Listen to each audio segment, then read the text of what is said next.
Olá, meu nome é Júnia, eu sou psicóloga clínica e escolar e para contribuir um pouquinho com vocês eu vim falar sobre família.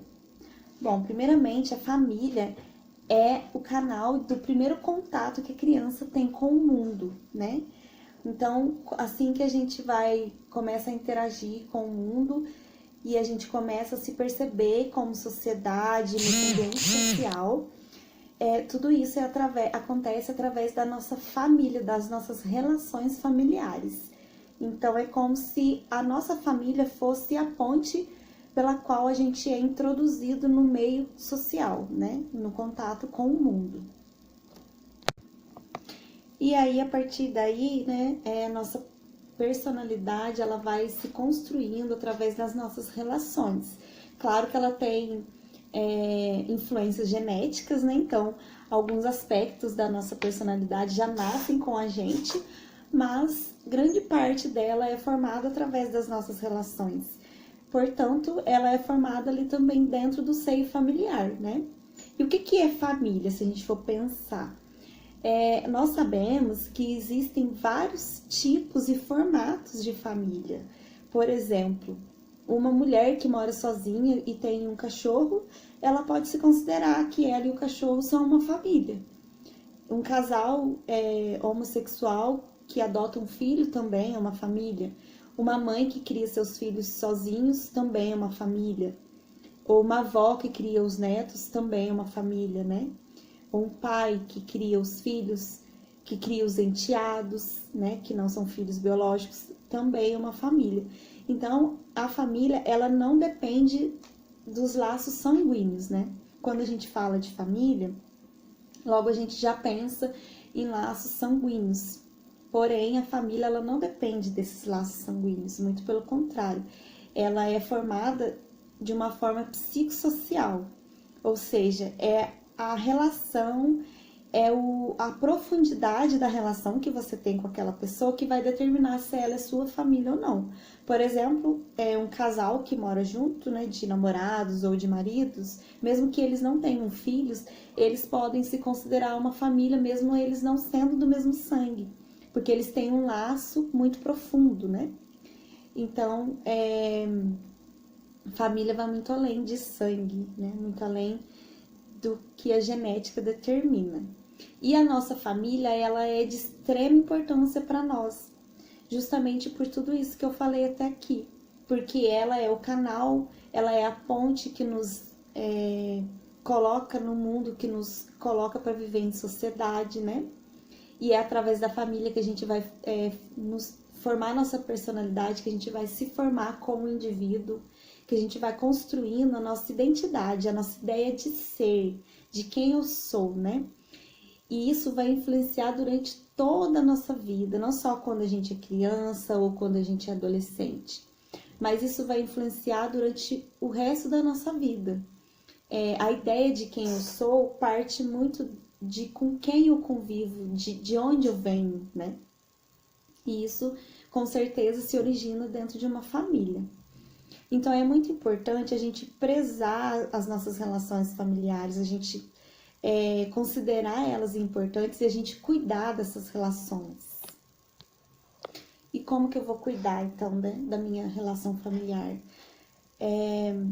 O primeiro passo, né, na relação familiar é o respeito. Então, eu preciso respeitar aquelas pessoas que estão convivendo comigo. Eu vou citar aqui para vocês 3 principais passos, né, que vão ajudar na convivência familiar. O primeiro é o respeito. Então, eu respeitar que aquela pessoa que convive comigo, ela é um ser único, ela tem toda uma história. Por exemplo, quando a gente é adolescente, muitas vezes a gente percebe que os nossos pais, eles pensam muito diferente da gente, né? Eles têm dificuldade de entender a forma que a gente pensa, como a gente se comporta, de entender as nossas ideias. Mas por que isso acontece? Porque eles vieram de um tempo diferente. Eles vieram de uma história diferente e de uma outra família diferente, né? Eles vieram de uma outra família e construíram uma nova família, que é a que a gente convive. Então, pensa só, eles já vêm com uma bagagem de uma vivência que é muito diferente da nossa, muito diferente do que a gente vive hoje. E toda essa vivência que eles viveram lá atrás, ela foi fazendo eles construir a ideia de vida, a ideia de comportamento, a ideia de sociedade que eles têm hoje. E nós, como nós estamos vivendo numa sociedade totalmente diferente, numa época diferente, com costumes diferentes, é muito natural que a gente tenha comportamentos diferentes dos nossos pais. E isso é normal. Então é importante, primeiramente, a gente, antes de exigir que eles se comportem como nós e que eles aceitem o nosso comportamento, é importante a gente respeitar e entender que para eles é muito difícil entender e aceitar algumas coisas, né? E os pais também precisam ter essa mesma percepção dos filhos. Então, eles precisam entender que hoje os adolescentes e as crianças já têm uma visão de mundo totalmente diferente do que as crianças tinham lá atrás. Porque nós estamos numa sociedade diferente, uma sociedade modernizada, uma sociedade que já caminhou, que já viveu muita coisa, né? Isso é muito histórico. E então, nosso comportamento e os nossos valores, eles vão sendo formados de acordo com o que a história vai acontecendo em sociedade, né? E depois do respeito, é importante a gente saber o papel que nós temos dentro da nossa família. Então, se eu sou filha, qual que é o meu papel? Qual que é o meu dever? Qual que é a minha obrigação? Se eu sou mãe, qual que é o meu papel como mãe? Qual que é o meu papel como esposa, né? Qual que é o meu papel também como filha? Se eu sou pai, qual que é o meu papel como pai? Será que eu tô cumprindo esse papel? Qual que é o meu papel como marido, como filho? Então, é muito importante que cada um saiba qual é o seu papel, qual é a sua obrigação, quais são os seus direitos e respeitem esse espaço, né? É uma linha imaginária que eu preciso respeitar, porque o meu espaço termina onde começa o do outro. E se cada um respeita o espaço um do outro, a harmonia ela vai acontecer, né? E uma terceira dica, assim, que é muito importante, que ajuda na convivência familiar, é você estar disponível a, né? É você, ao mesmo tempo que você vai fazer, você vai cumprir o seu papel individualmente, você também permitir que o outro faça por você, você permitir e você dar o espaço para que ele cumpra o papel dele, e você se disponibilizar para fazer isso em conjunto. Então, ó, são 3 situações. Você cumprir o seu papel de forma individual, você permitir que o outro cumpra o papel dele também, que é só dele, e vocês também terem momentos de fazerem coisas juntos, de um auxiliar o outro, percebe? Então, vamos dar um exemplo, assim. Os filhos dar mais abertura para os pais, os filhos pedir mais ajuda dos pais, né? Permitir que eles ajudem, permitir que eles deem uma opinião, que eles deem um conselho. Porque apesar de eles terem vivido em uma época diferente, eles já viveram muito mais que nós, então eles têm muito o que ensinar, né? E os pais também entender que os filhos também têm o que ensinar, porque eles estão vivendo coisas diferentes. Então os pais ter mais abertura para ouvir, para acolher, para tentar, por mais que talvez você não concorde com uma ideia do seu filho, mas você tentar pelo menos entender e tentar conhecer, né? O primeiro passo é conhecer o que ele tá vivendo, conhecer a forma dele pensar. Então, esses 3 passinhos aí, com certeza, vão contribuir muito na convivência familiar de todo mundo. Tem uma frase do Augusto Cury que ele fala assim, que se você vive uma guerra fora de casa, no trabalho, mas você chega em casa e você tem uma família feliz e harmônica, aí sim você é uma pessoa feliz. Então, essa harmonia que a gente está falando, é muito importante a gente estar sempre mantendo ela, e ela não é uma coisa que vai durar para sempre, não é uma coisa que que você vai cuidar só agora e aí ela vai durar para sempre. Não, ela é como se fosse uma flor que você tem que estar regando, tem que estar cuidando, tem que estar parando, né? Parando cortando ali as folhinhas mortas, o que não serve. Então, a família ela tem que estar sempre sendo cuidada. E isso não é só o papel dos pais, isso é o papel de todo mundo, de todos nós que estamos compondo essa família. Então é muito importante, a gente tem muito a péssima mania, né, de sempre apontar o erro do outro. Ah, mas você não faz isso, mas você fez aquilo. E a gente tem dificuldade de pensar o que que eu tô fazendo, o que que eu posso fazer para contribuir, para que eu tenha uma relação melhor com minha mãe ou com meu pai, ou para que eu tenha uma relação melhor com meu filho, para que ele se sinta mais à vontade para se abrir comigo, né? O que que eu posso fazer? Então, se a gente primeiro fizer essa pergunta, o que que eu estou fazendo, o que que eu posso melhorar, com certeza as coisas vão começar a fluir, né?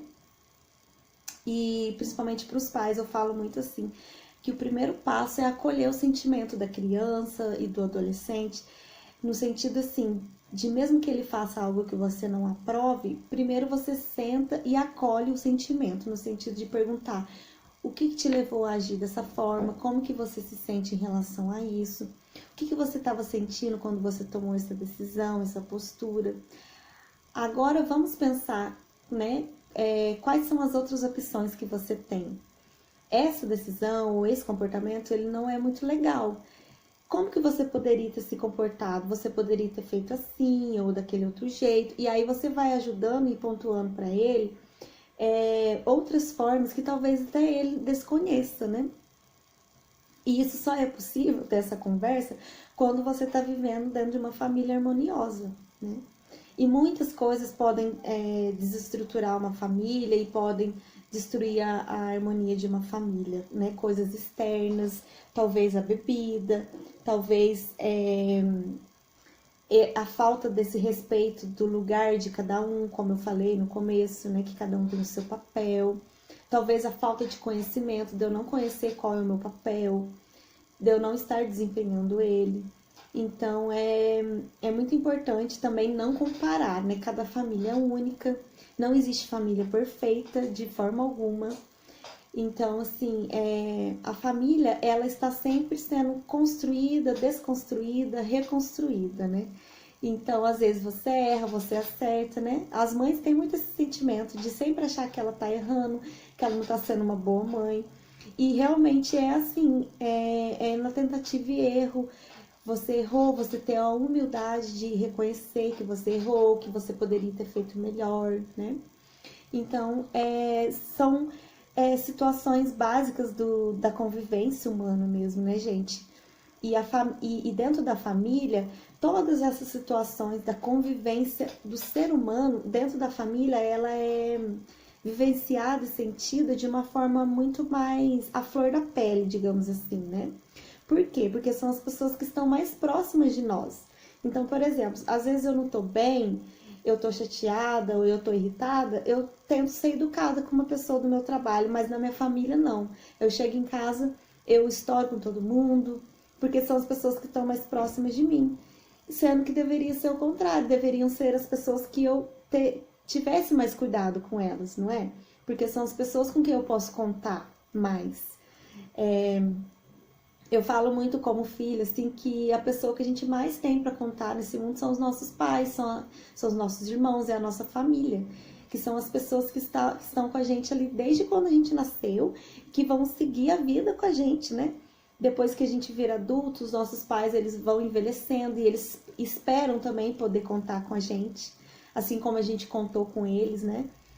Quando a gente precisou de cuidado. Então, a família, ela é o que vai nos acompanhar para a vida toda. E por mais que depois que a gente é adulto, cada um vai construir a sua própria família e vai ter a sua vida, né, individualmente, o que a gente viveu dentro da nossa primeira família, do nosso primeiro núcleo familiar, isso vai interferir na nossa vida para sempre. Isso interfere no nosso comportamento. Às vezes a gente se comporta igual alguém da nossa casa e sem perceber, né? Às vezes a gente fala alto igual a nossa mãe, ou a gente tem o jeito de se comportar do nosso pai e sem perceber, porque tudo isso vai sendo introjetado em nós quando a gente vai formando a nossa personalidade e a nossa identidade, e isso vai ficando, né? Isso começa a fazer parte de quem a gente é. Então, nós somos também a representação da nossa família. Isso é muito importante a gente pensar. que eu, em qualquer lugar que eu esteja, eu represento a minha família, né? Cada um de vocês, em qualquer lugar que vocês estão, vocês representam a família de vocês. E aí vale a pergunta, né? Que mensagem que eu quero passar de quem eu sou e de onde eu venho, de quem é a minha família, né? Então, por isso que é muito importante a gente pensar que, por mais que um comportamento e uma escolha, ela é minha e ela é um direito meu, ela vai interferir nas pessoas que me amam, nas pessoas que convivem comigo. E nossas escolhas também, quando elas são sábias, elas são uma forma de cuidado do outro. Então, para encerrar, gente, essa conversa rapidinha aqui, eu queria deixar um recadinho para vocês que parece óbvio, mas é uma coisa que é sempre importante lembrar, vale a pena lembrar, né? Nós precisamos falar, né? O diálogo, ele é a principal ferramenta para resolver problemas e para sanar dúvidas, né? Na escola, quando a gente tem uma dúvida, em casa, quando a gente tem uma dúvida. Então, conversem entre si, falem o que está incomodando, expressem o sentimento, né? A gente tem dificuldade de expressar até os sentimentos bons quando a gente ama, quando a gente sente saudade. Então, procurem expressar mais o sentimento de vocês aí na convivência familiar, porque isso vai ajudar muito. E uma coisa que eu digo muito na clínica e na escola onde eu trabalho é que o óbvio também precisa ser dito. Então a gente tem mania de pensar assim, mas ele sabe que eu amo ele, né? Mas o meu filho sabe que eu amo ele. Ele sabe, mas ele precisa ouvir. A sua mãe sabe que você ama ela, mas ela precisa ouvir, né? Então, conversem mais entre si e expressem mais os sentimentos, tanto os bons quanto os ruins, né? Os bons da forma que vocês conseguirem expressar e os ruins da forma mais tranquila possível, né? Porque quando a gente guarda muito também, aí quando esse sentimento sai, ele sai da forma mais disfuncional, ele sai explodindo, né? Por isso que é importante a gente falar, porque quando você tá chateado e você não guarda, você vai e conversa, no momento de calma, você vai conseguir se expressar de uma forma que não magoe ninguém. E um abraço para vocês e eu tô aqui disponível, se alguém precisar, é só entrar em contato comigo.